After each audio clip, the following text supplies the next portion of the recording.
Transformer পুড়ে গেছে। এগুলো হলো high voltage transformer, 10 ampere, 64 volt,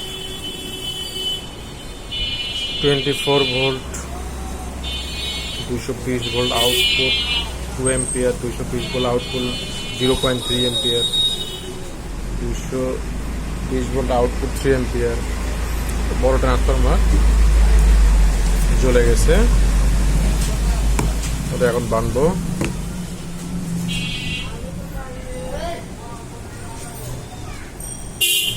এটা হলো